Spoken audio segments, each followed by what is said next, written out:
তারা হাত পাকা নিয়ে নিজেদেরকে বাতাস করে, সেটি হচ্ছে ইসলামী শাসনতন্ত্র আন্দোলন। যারা বিগত দিনে বলেছিল জামাতে ইসলাম হচ্ছে বেয়াদব, মোনাফেক, উশৃঙ্খল, আজকে ক্ষমতার জন্য তারা জামাতে ইসলামের সাথে গোট বেঁধেছে। তারাও কিন্তু একটি ভণ্ড, প্রতারক, তারাও ধর্মের নামে কিন্তু অপরাজনীতি করে। বন্ধুরা, এই বিষয়গুলো আপনাদেরকে মানুষের সামনে উপস্থাপন করতে হবে। তাদের মার্কায় নাকি ভোট দিলে বেহেশতে যাওয়া যাবে। আপনাদের কাছে প্রশ্ন, দেশবাসীর কাছে প্রশ্ন, যে এই ভোটটাই কি বেহেশতে যাওয়ার মাপকাঠি? আর রংপুরের রাজনৈতিক প্রেক্ষাপটে একটি দল আছে, যে দলটির কারণে বিগত ফ্যাসিস্ট সরকার তাদের ফ্যাসিজম দেশে প্রতিষ্ঠিত করেছিল, মানুষের গণতন্ত্র, মানুষের ভোটাধিকার তারা হরণ করেছিল। সেই দলটি হচ্ছে রংপুরের দল, রংপুরের সওয়ালের দল হচ্ছে, সেই দলটি হচ্ছে জাতীয় পার্টি।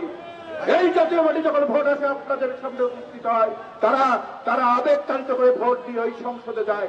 সংসদে যে তারা হালুয়া রুটির ভাগ বাটোয়ারা নিয়ে কিন্তু দর কষাকষি করে। তারা রংপুরের জন্য কাজ করে না, রংপুরের ভাগ্য উন্নয়নের জন্য কাজ করে না, রংপুরের যে বেকার আছে বেকারের কর্মসংস্থানের জন্য তারা কাজ করে না।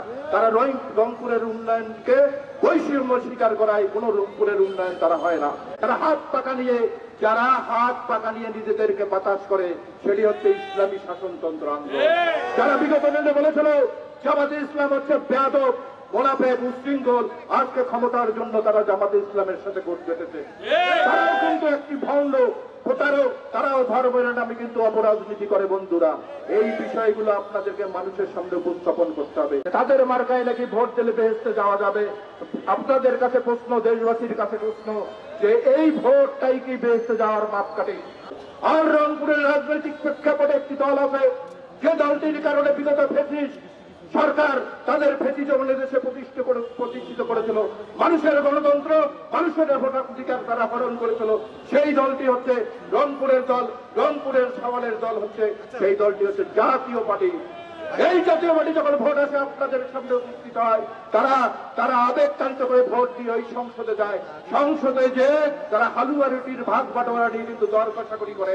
তারা রংপুরের জন্য কাজ করে না, রংপুরের ভাগ্য উন্নয়নের জন্য কাজ করে না, রংপুরের যে বেকার আছে বেকারের কর্মসংস্থানের জন্য তারা কাজ করে না।